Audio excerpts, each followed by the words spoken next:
Won't you take me back to Tennessee?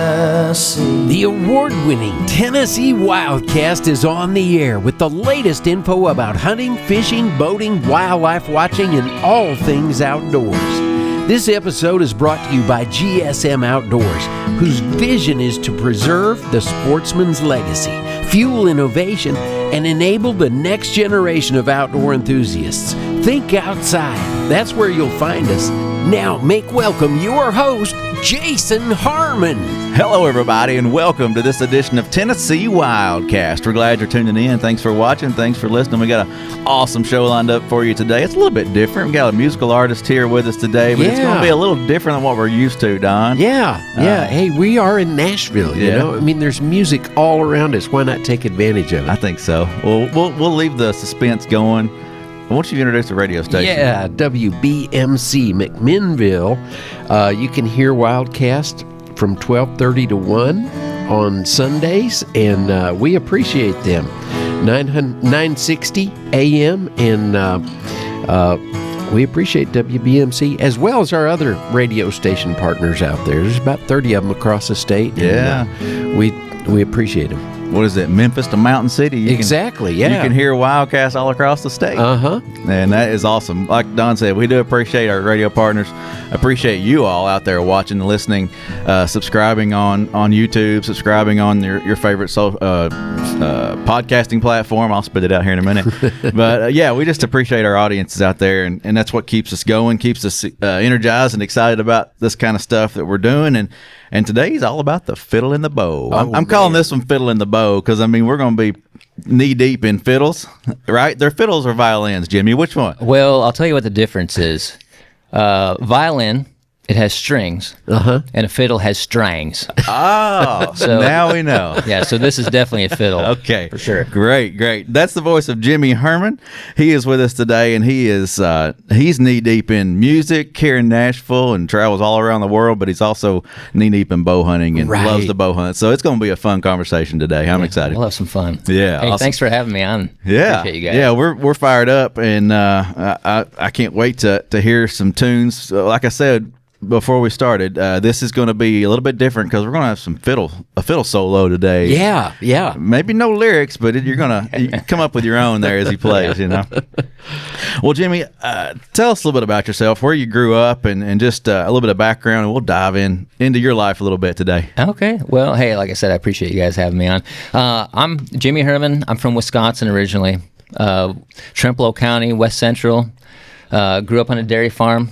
My whole family's still back there, crop farming. Oh, awesome. I graduated from a little town called Whitehall, and it's a population of, at the time, it was maybe like 1,400 people. You know, like I said, everybody knows everybody, kind of things. Very similar to like where you grew up in East Tennessee. Yeah. You know, and we just grew up a lot of hunting and farming and playing music, you know. Yeah. I bet you get a lot of calls from all your buddies that you're here in Nashville making big music, and you probably get a lot of calls back and say, "Hey, Jimmy, how's it going?" Hey, I keep in touch with a lot of folks back home, and it's, man, my friends and family and just the whole area have been a big support for me. Like since I've been playing fiddle since I was 4. You know, and my dad had a old time country and polka band, so I grew up playing polka music. That's cool. But I played 4-hour gigs every weekend with him since I was like 7. You know, like if you want to go professional, like being paid. Yeah. I mean, I've been professionally playing since I was 7. Really, 7 years old. Playing 4-hour gigs, and they changed the name from the Country Gents to Jimmy Herman and the Country Gents. Oh, wow. And wow, so you were the head guy, I was the boss man. Not really at all. But yeah, so I played gigs and just so much community support. You know, the support was awesome, and a lot of those people are still friends today, and I keep in touch and go back and do radio shows or TV stuff. Oh, that's neat. Yeah, because my heart's still back home. Oh yeah, and always it's you can take the boy out of the country, but you can't take the country out of the boy. So there's always that special special place or special thing about home. So getting back and home's always home. And you grew up in the outdoors, so we wouldn't be here today if we weren't talking outdoors. So tell us a bit about your background there, and you grew up hunting, fishing, and things like that. Yeah. So my dad farming, I guess. Farming, right? You know, the woods, the creeks are all there. So my dad and brother, avid hunters and fishermen. I probably learned more from my brother. We're about 10 years apart. You know, so cool. Yeah. It was kind of like having two dads, really. You know what I mean? So they'd take me out and stand. You know, since I was little, I'd take my little compound bow, wood arrows or something, and shoot at squirrels. But yeah, I mean, I remember my first big buck I saw with my dad, like in these pine. I mean, I could paint the picture right now. Yeah, you know. So I was immediately hooked, you know, after experiencing that kind of thing, you know. And I'd go with my brother and just follow him, and you know, he'd teach me calling and rattling and all that stuff, you know. Yeah, that's awesome. Those memories, they'll take you back. That's cool. Oh man, yeah. Well, and then the music transitioned you to Nashville. So yeah, so like I said, I've always played music. Like I never put the fiddle down for a week. You know, since I was little, and playing in, you know, the polka band thing. Yeah. And then I got into contest fiddling, so I'd go like out to South Dakota every. Oh, okay. I guess it was during the school year, like in the fall or something, and compete in some fiddle contests, and then I got in a top 40 band local in high school, so I'd be, you know, I'd be out playing, because in Wisconsin you can if you're working, you can work in the bars. Yeah. As a teenager, so I'd go like during the week, we'd have like a house gig for the week, like say whatever, it doesn't matter, like up in northern Wisconsin. So I'd, you know, go to school, then drive up and play my gig, and then come back home and then go to school, you know. So doing the top 40 band thing through high school, and then I actually went to taxidermy school. Oh, wow. After I graduated high school, because I was like, I went to one semester of college. Like, this isn't up for me. there, and I was like, well, I was like, well, I'll do like some sort of music major or something like that. Yeah, and like even just getting through the generals, I was like, this is not for me at all. So I made one semester, and I was like, I'm done. And then I was like, well, you know, maybe I should have something, you know, as like a real money maker, right? Because, you know, music isn't really paying the bills yet. Yeah. So I was like, well, what's the one other thing I love besides music, you know, that I could do? And I was like, well, I like love hunting and fishing, but I'm like, how am I going to get paid just to do that? And then the next thing I was like, well, you know, taxidermists, right? Mm-hmm. Yeah. And up there, man, like whitetails that's where it's at. Yeah. We're in Trempealeau County, but the next county over is Buffalo County, and if anybody knows anything about Wisconsin whitetails, Buffalo County is the mecca. Wow. Okay. Like in the 90s, huge whitetails would come out of there. Maybe we need to make a trip there. Yeah. Well, it's terrible now. Oh, okay.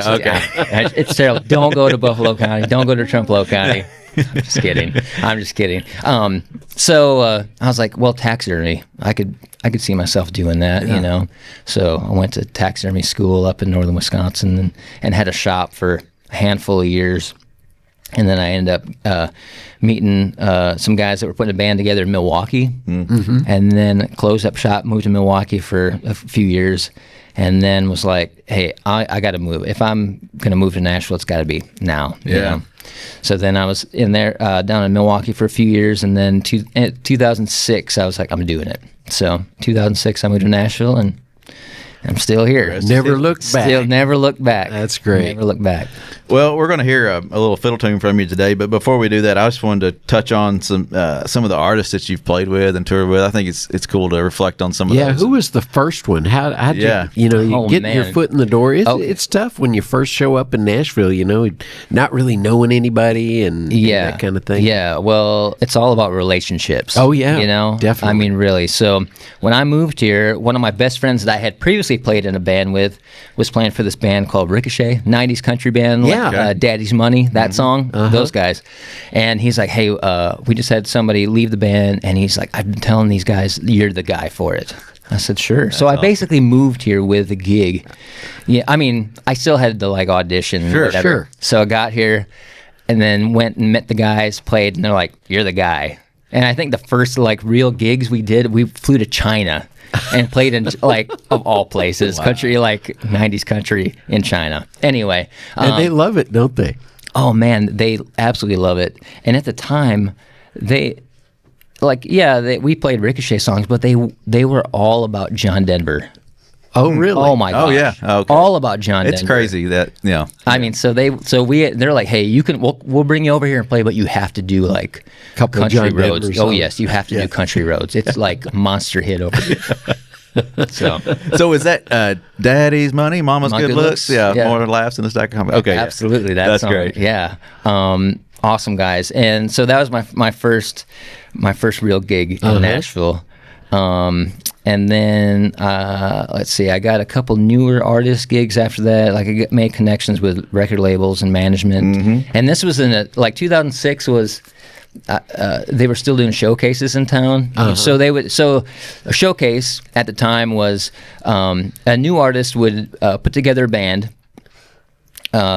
The band would rehearse for 3-4 days, one of these rehearsal spaces in Nashville, and then we'd go to a club like say 3rd and Lindsley or 12th and Porter at the time, or the Rutledge. I remember when that was still open, and you just go play a set, and they'd invite all the record labels out. Right. Now, hopefully they would all They would show up, and most of them, I don't think they even showed up. Yeah. But man, I couldn't tell you how countless showcases I played with artists.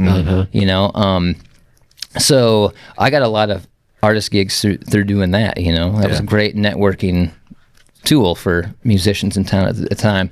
And then I got on a tour with a new artist. Her name is Catherine Britt, and she was going on tour with Alan Jackson and Brooks and Dunn when they were doing a duo headline thing. And then I played for an artist named Danielle Peck, who was on Big Machine at the time. And we played a festival in Wisconsin, Oshkosh, Wisconsin, and we played at like 2:30 in the afternoon, which is kind of the bummer slot where the sun's shining on you, whatever. But Carrie Underwood was headlining, and I met her band leader there at that festival. I approached him because I had met him when I was still in Milwaukee. We opened up for an artist he was playing with at the time, and I was like, hey, man, I remember meeting you at wherever a few years ago. We got to talk and really didn't talk about anything, probably music-wise, really. And I didn't give him my phone number, didn't, try to schmooze him, like, hey, just in case if you're ever looking for somebody. Just talk for 10 minutes. And I was like telling Danny, I was like, hey, can we just stay for a little while to see Carrie? She's like, yeah, we can stay. So we watch a show, head back to Nashville. And then, life goes on. I'm doing whatever I'm doing. And then 4 months later, I get this phone call, and it's like, hey, man, this is Mark. I'm the band leader for Carrie. Hey, I met you at a festival. He's like, hey, man, you seem like a cool guy, and I'm pretty sure you can play fiddle. Like, Carrie's looking for a fiddle player, and he's like, you're one of the guys that came to mind. And I got your number through, I don't even know. I don't even know how you got my number, honestly. And that's kind of how that whole That's cool. Carrie Underwood era of So that was a good run too, right? How many years? Oh man, that was almost 12 years. Wow, doing that, and we went all over the world several times. It was awesome. That's cool. She was awesome. The band was amazing, and we got to do some pretty awesome gigs. Yeah, that is cool. Not many people get to be that one of their highlights. That's cool. Not at that level, and to do the things that we did for that long, it was very, very special.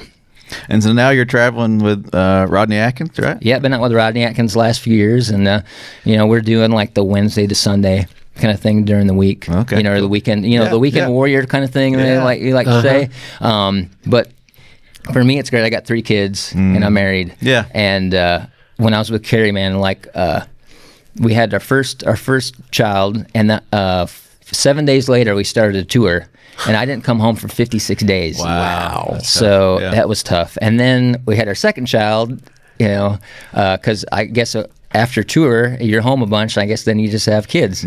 So right. So then after our second, is that how it works? Well, it did for us. After our second kiddo, 14 days later, went on, started a tour, but I wasn't gone for that long.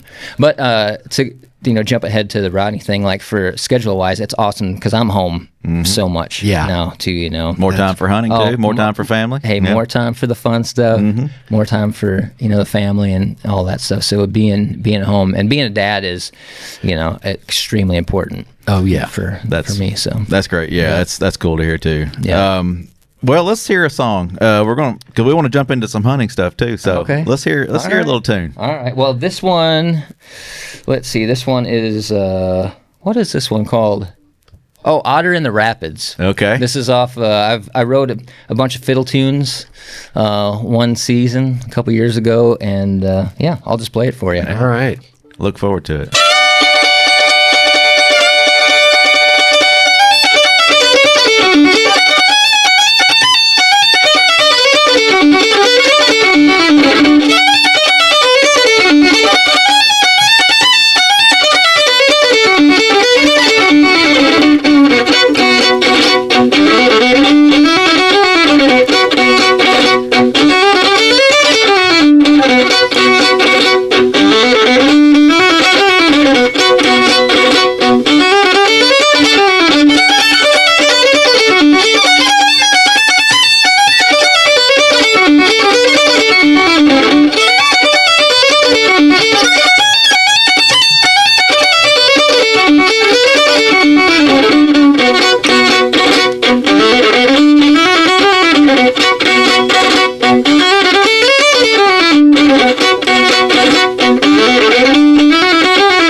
Yeah. Jimmy makes those strangs sing. Strangs, yeah. Effortless too, man. That's do just amazing. something. Yeah. It was fun writing that stuff. Like I said, I grew up playing. Those are basically like contest fiddle tunes. Yeah. Kind of like old standards, but kind of like I said, I think I told you guys earlier, like I'd sit down for every day for like 2 weeks, and I wrote a tune a day. Yeah. So like I said, I've got like a double record probably coming out here in the next year or so. Good deal. Of original fiddle tunes. So. Yeah. Well, go look him up. Since I mentioned that, where can people find you? Hey, probably the best place is Instagram. It's my Instagram is the Jimmy Herman. The Jimmy Herman. And I'm on Facebook too. Jimmy Herman Music. Cool. So Well, go look him up, and you can just type his name in, and Google will find him too. Yeah. All kinds of great stuff. The hairstyles will be different for video and picture, but same guy. Oh, that's great. All right, well, let's jump into some bow hunting, and we started chatting before the show, and I think we'll focus more on the traditional because you went almost full traditional with your bow hunting, right? Yes. I went exclusively traditional. Been hunting with a recurve the last 6 seasons or so. Yeah, 7 seasons. Yeah. I hunt just traditional exclusively, and it is a completely different experience from the compound. Yeah, hunting, which I love. I love it. Well, what's been one of the biggest challenges with the recurve for you in this transition, and what kind of success have you seen?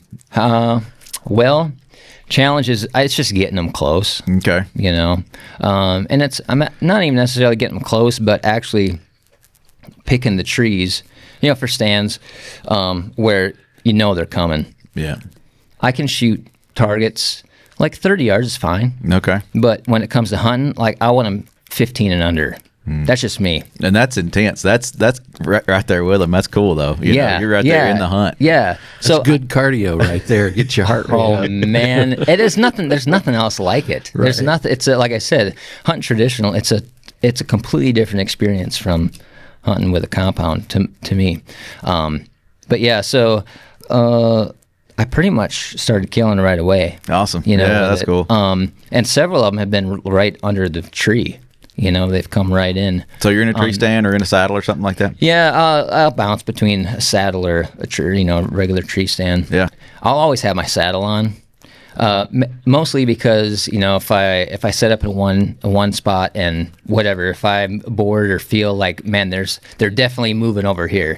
We all feel that way as hunters, right? Oh, there's nothing happening here, but I know over that hill where I usually stand, there's something giant coming right now. So anyway, if I get the itch, then I can just climb down and jump up there, and you're locked in, and it's super lightweight. Obviously, you're quiet and quick. Yeah. But I do like taking a regular stand out, especially if I'm sitting all day, because then you can sit down and be comfortable. You can lean in your saddle, and the saddle works great for a safety harness. Safety harness, yeah. So I like doing that.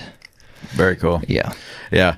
Well, so with a traditional bow, there's going to be some tuning and some conditioning, I would think, you know, especially for your body to be ready for that, to hold. And it's a pretty quick pull release a lot of times where there's a lot going on. Yeah. I guess, you know, everybody's kind of got their thing. You know, you see a lot of traditional guys where they come back and then it's like this, snap shooting or something like that.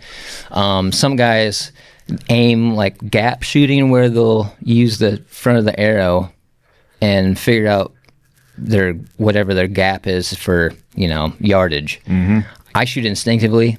Okay. So I just pick a spot and I burn a hole in it, you know, and just I don't take my eye off it and just release, and it goes where it needs to go. Nice. Of course it does. Almost 100% of the time. That was a lie. But, you know, it's just one of those, it's just repetition. Yeah. It's your brain calibrates for, if your anchor point, if everything in your left arm or right arm hand is repeatable, then your brain can just calibrate for, you know, whatever yardage. I don't know how your brain does it, but it does it. Well, and it takes, you got to practice. You got to keep. It's all about reps. Yeah, you can't just go in the woods and make it happen. Yes. It's like playing the fiddle that does not have frets. Yeah. Oh, hey, it is. You know, it's a feel thing. It is. It's just muscle memory and keeping things repeatable. It's like anything. It's like golf. You know, golf, baseball, whatever. You know. Yeah. So it's just repetition. But as far as like getting, you know, like I like to come back and anchor and hold it. You know, like I shoot more like shoot a compounder, really. You know what I mean? Like I use a clicker on it, you know, to save myself from a target panic kind of situation, or and definitely to know I'm drawing to the same spot every time. You know? And that click, basically, when I'm out, got a deer, I don't release that arrow till that click happens. You know. But as far as like, man, you know, pulling 50 pounds on a recurve is a whole different ball game from pulling 50 pounds on a compound. You know, you're holding it all the way back. Yeah. So as far as conditioning, you know, there's a lot of pull-ups happening, a lot of dumbbell rows, those kind of things, just to get that back and the shoulders, you know, conditioned. Yeah. Well, that's cool. That's something I'd like to maybe try one of these days. But first, I need to master a compound, I think. Hey, I don't know, man. Like, there's like with compound to me, I'm like, there's so many gadgets. It's like the peep sight, you know, whatever. The biggest thing to tune with a recurve is get your knocking point right, so your up and down's right, and then adjusting your arrow for, you know, if you're knock left, knock right. Yeah. I like heavy arrows, you know, so the front, I put pretty heavy broadheads, you know, on there, but usually get a pass through. Yeah. Speaking of pass through, and then we're going to run out of time, but I wanted you to tell your story of your son, his big deer this year. You got about 2.5 minutes. Okay, gotcha. All right. Well, so my son's 13. He's, like I told you, he's first year bow hunting. I was like, hey, you got to practice a bunch. He practiced. I was like, okay, let's go. So we got trail cameras out and checked cameras one day, and here's this giant on camera. I had never seen him before. Anyway, so we went out the next day. He didn't see him, and then the next morning I woke up really early, and I was just gonna go. Yeah.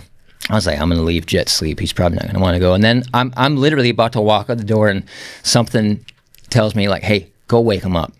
Just see. I was like, okay. So I went, woke him up. I'm like, hey, do you want to go? He's like, yeah, I want to go. So we get ready, get in the tree, and I was calling and rattling a little bit. This was like November 4th or something like that.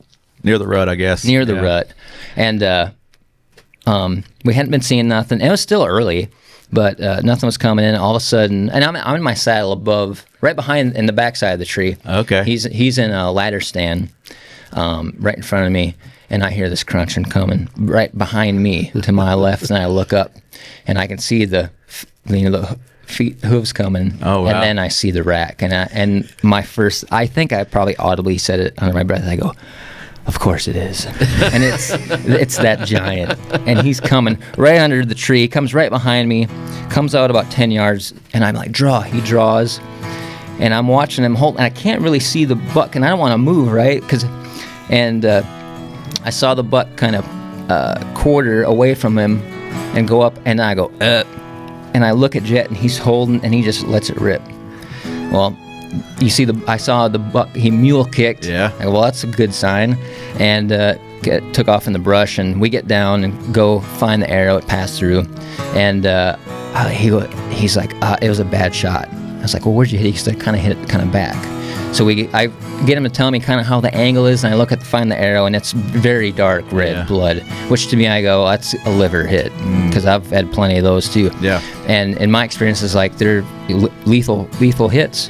It's actually, for best worst case scenario, he made a great shot.